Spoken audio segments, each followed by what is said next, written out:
नमस्कार मित्रों, कैसे हैं आप। कल अपन ने मनोविज्ञान की जो सीरीज शुरू करी थी रीड के लिए, आज उसमें हम अधिगम स्थानांतरण पढ़ने वाले हैं। देखिए, कल हमने अधिगम के पठार पढ़ा था और अधिगम के वक्र के बारे में अध्ययन किया था। ठीक है, और अगर आपने कल वाला वीडियो नहीं देखा है तो आप एक बार उसको देख लीजिए, फिर आज का वीडियो देखिएगा। देखिए मित्रों, आज के वीडियो में हम पढ़ने वाले हैं अधिगम स्थानांतरण क्या होता है। तो अधिगम स्थानांतरण, जैसे कि नाम से ही पता चल रहा है कि अधिगम यानी कि लर्निंग या सीखी हुई चीज़ों का स्थानांतरण करना, मतलब कि आगे की तरफ बढ़ाना, उनका अंतरण करना। तो देखिए, अंतरण तभी संभव हो सकता है, अंतरण देखिए पॉजिटिव भी हो सकता है, नेगेटिव भी हो सकता है, या नहीं भी हो सकता है। वैसे अगर हम इसे सामान्यतः कहें तो इसका जो वर्ड है खुद ही अपने आप को परिभाषित कर रहा है कि एक परिस्थिति में सीखे गए कौशल, ज्ञान, अनुभव, ठीक है, विचारों का दूसरी परिस्थिति में स्थानांतरण, यही क्या कहलाता है मित्रों, अधिगम स्थानांतरण कहलाता है अथवा अधिगम का अंतरण कहलाता है। ठीक है मित्रों, अब देखिए अधिगम स्थानांतरण को जैसा कि मैंने आपके सामने परिभाषित किया, ठीक है। अब इसको अगर अपन एक उदाहरण ले तो हम ये कह सकते हैं, जैसे मान लीजिए एक बालक है, उसने भाषा सीख ली, भाषा का ज्ञान उसको आ गया। तो भाषा का ज्ञान आ गया तभी वो क्या कर पाएगा, अन्य विषयों को सीख पाएगा। जैसे वो गणित को सीख पाएगा, विज्ञान को सीख पाएगा, बट अगर उसे भाषा ही नहीं आती है तो वो कोई भी विषय नहीं सीख पाएगा। बात समझ में आ रही है आपको मेरी। यानी अधिगम का स्थानांतरण, ये मैं पॉजिटिव सकारात्मक अधिगम स्थानांतरण की बात कर रही हूँ। अगर जब हम इसके प्रकार की बात करेंगे तो नकारात्मक भी आएंगे, शून्य स्थानांतरण भी होगा। और यहाँ से हमेशा एक प्रश्न जरूर आता है मित्रों, ये बात ध्यान रखना आप। अब इसके कुछ सिद्धांत है मित्रों, 5 सिद्धांत है। पहले हम इनकी बात करते हैं, फिर इसकी परिभाषाओं की बात करेंगे। तो देखिए, पहला सिद्धांत है समरूपता का सिद्धांत या समानता का सिद्धांत। मित्रों, सबसे इंपॉर्टेंट ये है कि ये सिद्धांत दिया किसने है, ठीक है। क्योंकि अधिकतर इसकी डिटेल में ना जाकर वो यही पूछते हैं, और काफ़ी बार क्वेश्चन आया हुआ भी है कि सिद्धांत किसने दिया है, सिद्धांत का नाम देकर। देखिए किसने दिया था, थॉर्नडाइक ने दिया है, रुगर ने दिया है एवं सोरेनसन ने दिया है। होता क्या है, समरूपता का सिद्धांत ये है, समानता का सिद्धांत ये होता है कि मान लीजिए जैसे कि आपने गणित विषय को आराम से सीख लिया, या एक बालक को गणित विषय समझा दिया जाता है और वो उसे अच्छी तरीके से आ गया। अब उसे भौतिक विज्ञान का ज्ञान दिया जाएगा तो वो आराम से उस भौतिक विज्ञान के ज्ञान को ले पाएगा, क्योंकि उसे गणित विषय में अभ्यस्त हो गया है, वो गणित विषय का अनुभव प्राप्त कर चुका है, उसका ज्ञान प्राप्त कर चुका है। तो इस तरीके का प्राप्त ज्ञान, जो एक परिस्थिति में प्राप्त ज्ञान जो कि दूसरी परिस्थिति के अधिग्रहण में सहायता करे, वही कहलाता है समरूपता का सिद्धांत अथवा समानता का अधिगम सिद्धांत। ठीक है मित्रों, किसने दिया था, थॉर्नडाइक ने, रुगर ने एम सोरेनसन ने। थोड़ी थोड़ी सी डिटेल हम ध्यान रखेंगे, बट नाम हमें पक्का याद होने चाहिए कि सिद्धांत किसने दिया है, क्योंकि पूछे जाते हैं। दूसरा है मित्रों सामान्यीकरण का सिद्धांत। ये दिया था जोड़ एवं क्रो एंड क्रो ने। देखिए, जोड़ एवं क्रो एंड क्रो ने सामान्यीकरण का सिद्धांत दिया था। सामान्यीकरण का सिद्धांत, जैसे कि नाम से ही पता चल रहा है कि चीज़ों का सामान्यकरण हो जाना, मतलब सामान्य तो हो जाना। तो देखिए होता क्या है, जैसे मान लीजिए एक शिक्षक है और वो विज्ञान विषय पढ़ाता है। तो अब अगर वो छठी से या छठी कक्षा से लेकर 10वीं कक्षा तक विज्ञान विषय का ज्ञान दे रहा है, तो अब आप उसे किसी भी कक्षा में भेज दीजिए इनमें से, वो आराम से वहाँ पर जाके विज्ञान विषय पढ़ा लेगा, क्योंकि वो अभ्यस्त है, उसको कोई परेशानी नहीं आएगी। पर मान लीजिए किसी दिन अगर गणित का शिक्षक अनुपस्थित हो जाए और उसको कह दिया जाए कि आप गणित पढ़ा लो, तो वो उसके साथ सामान्यकृत नहीं हो पाएगा। वो कोशिश करेगा बट बालक उससे नहीं सीख पाएंगे। क्यों, क्योंकि वो सामान्यकृत नहीं है उस व्यवहार में, वो व्यवहार का सामान्यकरण नहीं आया उसमें। कहने का मतलब, एक और उदाहरण लें तो अगर देखिए, अगर कोई शिक्षक है, वो 10 से 20 विद्यार्थियों की कक्षा में पढ़ाने के लिए अभ्यस्त है, और वो व्यवहार उसके व्यवहार में सामान्यकृत हो चुका है। अब वो आराम से, आप कभी भी उसे 10-20 बालकों की कक्षा में भेज दीजिए, वो आराम से पढ़ा लेगा, कोई दिक्कत नहीं आएगी। पर एकदम से अगर उसे 200 विद्यार्थी दे दिए जाए तो वो घबरा जाएगा। यही होता है सामान्यकरण का सिद्धांत। ठीक है, यानी कि सीखी गए अधिगम का सामान्यकृत हो जाना और उस सामान्यकरण के कारण से उसका परिस्थितियों में अंतरण होना, वही कहलाता है सामान्यकरण के सिद्धांत के बारे में। ठीक है, जब भी कोई ज्ञान, सीखा गया ज्ञान, कौशल, अनुभव, विचार हमारे में सामान्यकृत हो जाए, तभी हम उसको स्थानांतरित कर सकते हैं, अंतरित कर सकते हैं। ये विचार दिया था, ये सिद्धांत दिया था जोडेम क्रो एंड क्रो ने। ठीक है मित्रों, तीसरे सिद्धांत की बात करते हैं। तीसरा सिद्धांत है मित्रों दी कारक सिद्धांत।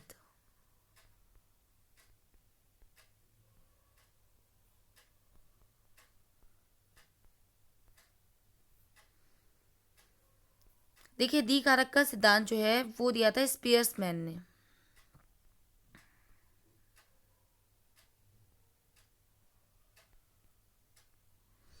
क्या होता है, एक डायग्राम बना के समझेंगे हम।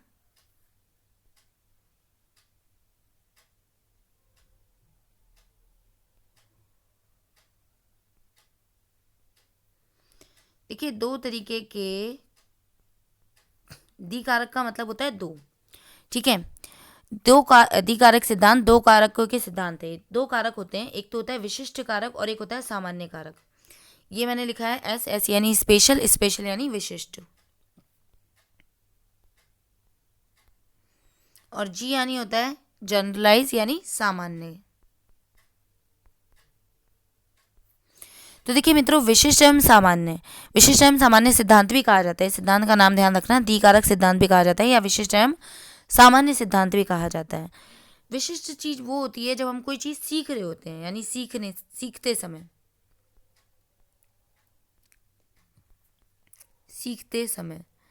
है ना, ये सीखने के समय पर जो काम आती है।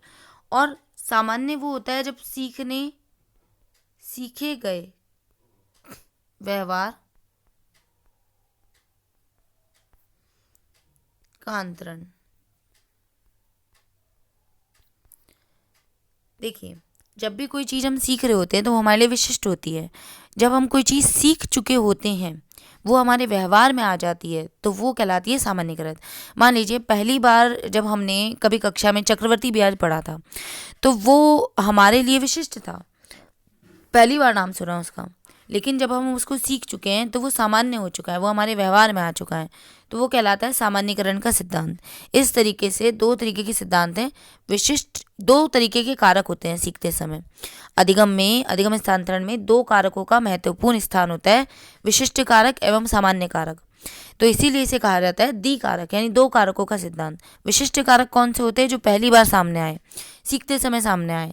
और सामान्य कारक वो होते हैं जो व्यवहार में अंतरित हो चुके हैं, ठीक है, व्यवहार में आ चुके हैं, जिसका हम अंतरण कर सकते हैं, जो हमारे व्यवहार में आ चुके हैं, सामान्यकृत हो चुके हैं। किसने दिया था मित्रों? स्पियर्समैन ने दिया था। अब बात करते हैं चौथे सिद्धांत की। देखिए, जो अधिगम अंतरण का फोर्थ सिद्धांत है वो है समग्रता या पूर्णाकार का सिद्धांत।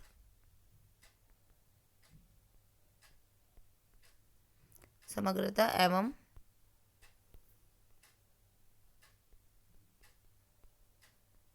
पूर्णाकार का सिद्धांत।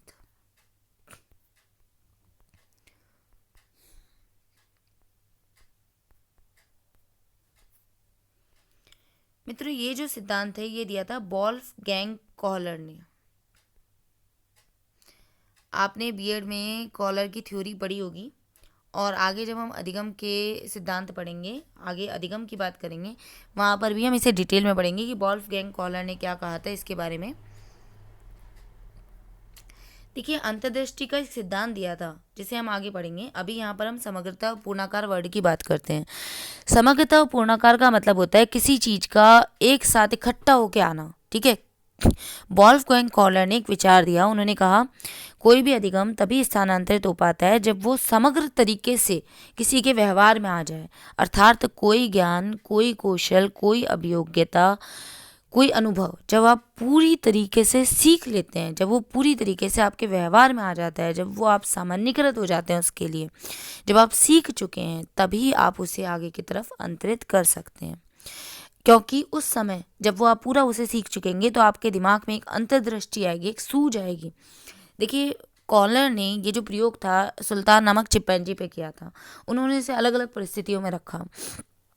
अब उसके पूर्व के कुछ अनुभव रहे होंगे सुल्तान के, जो एकदम से क्या हुआ कि उसकी अंतर्दृष्टि में ज्ञान आया, और वो जो अलग अलग परिस्थितियों में कॉलर ने उसे रखा था वो उसे सामान्यकृत कर पाया और उनका हल कर पाया।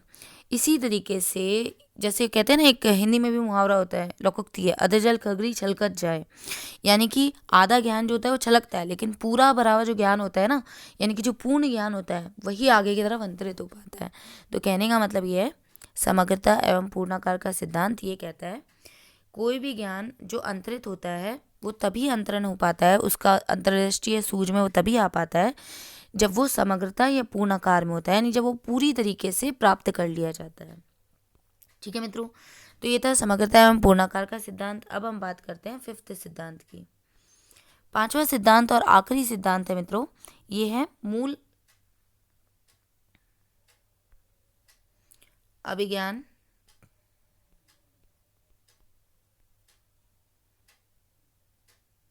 मूल अवधारणा कह सकते हैं इसे, एक मिनट रुकिएगा, मूल अवधारणाओं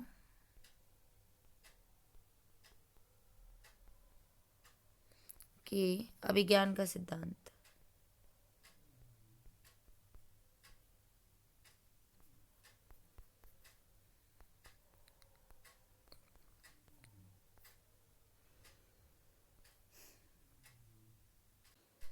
देखिए मित्रों, ये जो सिद्धांत है ये दिया था बागले ने,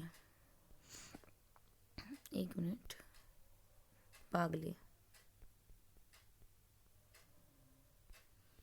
ठीक है। तो मूल अवधारणाओं के अभिज्ञान का सिद्धांत दिया था बागले ने। ये देखिए मूल वर्ड क्या दिखाता है, मूल वर्ड का मतलब होता है गुण, है ना, और अभिज्ञान का मतलब होता है आदर्श। तो देखिए मूल आदर्श या गुण आदर्श हम ये कह सकते हैं कि कोई भी चीज़ जो होती है वो अपने आदर्श या मूल रूप से ही स्थानांतरित होती है। कहने का मतलब, आप एक विज्ञान के शिक्षक हैं, आप विज्ञान विषय पढ़ा रहे हैं, तो आप आराम से किसी भी कक्षा में चले जाइए, बालक के लिए आपका एक मतलब टैग बन चुका है कि आप विज्ञान के शिक्षक, आप विज्ञान ही पढ़ाएंगे, मतलब वो आपसे सामान्यीकृत हो चुका है विज्ञान पढ़ने के लिए। अब अगर आपको कह दिया जाए कि जाइए आप इंग्लिश पढ़ा लीजिए, वो विज्ञान के शिक्षक को इंग्लिश बड़ी ही अच्छी आती हो और बहुत अच्छी आती हो, अंग्रेजी अगर वो इंग्लिश विज्ञान से भी ज़्यादा अच्छी आती हो ना, वो कितनी अच्छी क्यों ना पढ़ाता हो, पर बालक उससे सामान्यीकृत नहीं हो पाएंगे, वो अच्छी तरह से उससे ग्रहण नहीं कर पाएंगे, क्योंकि मूल अवधारणाओं का सिद्धांत है, यानी कि अधिगम स्थानांतरण पे मूल अवधारणाओं का भी फर्क पड़ता है। किसने दिया था? बागले ने दिया था मित्रों। देखिए शुरू में हमने शुरुआत करी अधिगम स्थानांतरण होता क्या है, फिर हमने बात करी अधिगम स्थानांतरण के क्या सिद्धांत है, 5 सिद्धांत थे। पहला सिद्धांत था मित्रों समरूपता का सिद्धांत, समानता का सिद्धांत। किसने दिया? याद यही रखना है किसने दिया, थॉर्नडाइक, रुगर, सोरेनसन ने। थोड़ी थोड़ी सी डिटेल ध्यान रखनी है। सामान्यीकरण का सिद्धांत किसने दिया? जोडेम, क्रो एंड क्रो ने। द्विकारक सिद्धांत, दो कारक कौन कौन से? विशेष सामान्य, दूसरा नाम विशेष सामान्यता का सिद्धांत किसने दिया? स्पियर्समैन ने दिया मित्रों। समग्रता एवं पूर्णाकार का सिद्धांत वोल्फगैंग कोहलर ने दिया। मूल अवधारणाओं के अभिज्ञान का सिद्धांत बागले ने दिया। अब कुछ डेफिनेशन है मित्रों, 2-3 बहुत इंपॉर्टेंट है, बात कर लेते हैं अधिगम स्थानांतरण पे। पहली है कॉलसनिक की।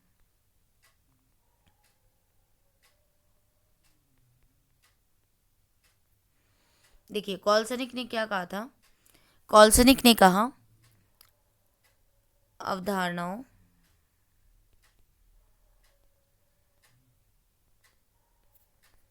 ज्ञान कौशल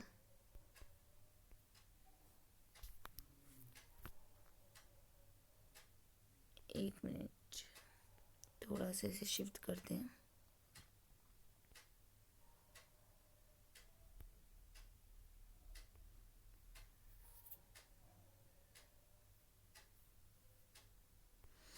एक परिस्थिति में सीखे गए, एक परिस्थिति में सीखे गए ज्ञान कौशल एवं अवधारणाओं।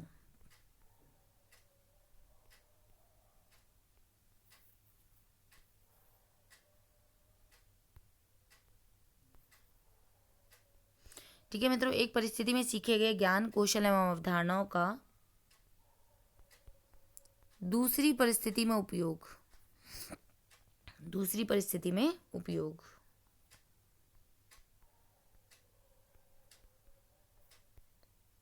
दूसरी परिस्थिति में उपयोग, ये अधिगम अंतरण है। यानी कि कॉलसनिक ने क्या कहा मित्रों, एक परिस्थिति में सीखे गए ज्ञान कौशल अवधारणाओं का दूसरी परिस्थिति में उपयोग ही क्या है? अधिगम का अंतरण है अथवा अधिगम का स्थानांतरण है। अब इसके बाद दूसरे जो विद्वान हुए उनका नाम है पीटरसन। क्या नाम है मित्रों? पीटरसन। ये कभी बार पूछी जाती है किसकी है डेफिनेशन, तो आप ध्यान रखिएगा। देखिए पीटरसन ने क्या कहा, पीटरसन ने कहा कि एक परिस्थिति में ठीक है। एक परिस्थिति में सीखा गया अनुभवों का, एक परिस्थिति में सीखे गए अनुभवों का दूसरी परिस्थिति में विनियोग। तो एक परिस्थिति में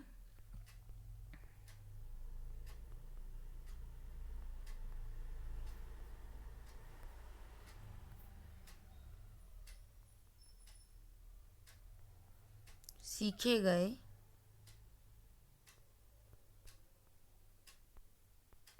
अनुभवों का दूसरी परिस्थिति में विनियोग।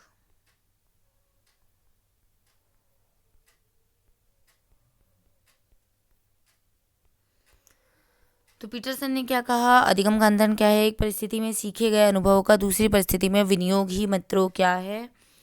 विनियोग ही आपका अधिगम अंतरण है या अधिगम का स्थानांतरण है। ठीक है मित्रों, एक और अभी परिभाषा है अंडरवुड की, उसे भी देख लेते हैं। देखिए अंडरवुड ने क्या कहा, अंडरवुड ने कहा कि एक परिस्थिति में सीखे गए जो अनुभव हैं, ठीक है, या हम ये कह दें कि एक परिस्थिति में जो अनुभव हैं, जो हमने अनुभव ग्रहण किए हैं, उनका दूसरी परिस्थितियों पर, ठीक है, या हमारे वर्तमान के परिस्थितियों में जो हमारे पूर्व के अनुभव का पड़ने वाला जो प्रभाव होता है, हम ये कह सकते हैं, आप ऐसे कह सकते हैं, वर्तमान परिस्थितियों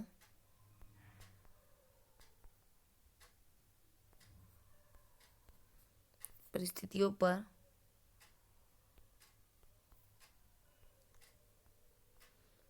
पूर्व अनुभव का प्रभाव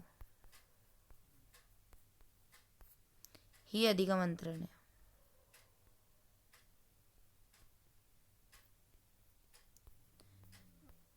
ठीक है मित्रों, तो देखिए आज के वीडियो में हमने अधिगम अंतरण की परिभाषाएं, सिद्धांत और अधिगम अंतरण होता क्या है, अधिगम का अंतरण के प्रकार अब बाकी हैं जो आप अपने नेक्स्ट वीडियो में कवर करेंगे। आप इन डेफिनेशन को जरूर याद रखें, इस वीडियो को 2-3 बार सुन लें मित्रों। देखिए सिद्धांतों के तो सीधे नाम आते हैं, परिभाषा आपको देके पूछ लिए जाएंगे, 4 ऑप्शन देके कि परिभाषा किसने दी है।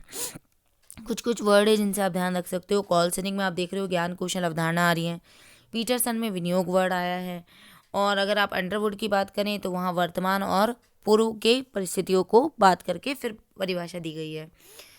नाम जरूर याद रखने कि सिद्धांत किसने दिए हैं, ये पूछे जाते हैं। अगली आप उठा के देखें प्रश्न पत्र, तो उनमें भी बहुत से क्वेश्चन इस तरीके के आए हुए हैं। ठीक है मित्रों, अगर आपको वीडियो पसंद आए तो इसको लाइक जरूर कर देना, सब्सक्राइब करना और शेयर भी करना अपने ज़्यादा से ज़्यादा मित्रों के साथ, ताकि सबके पास ये पहुंच सके। और धन्यवाद, आपका दिन शुभ और मंगलमय हो।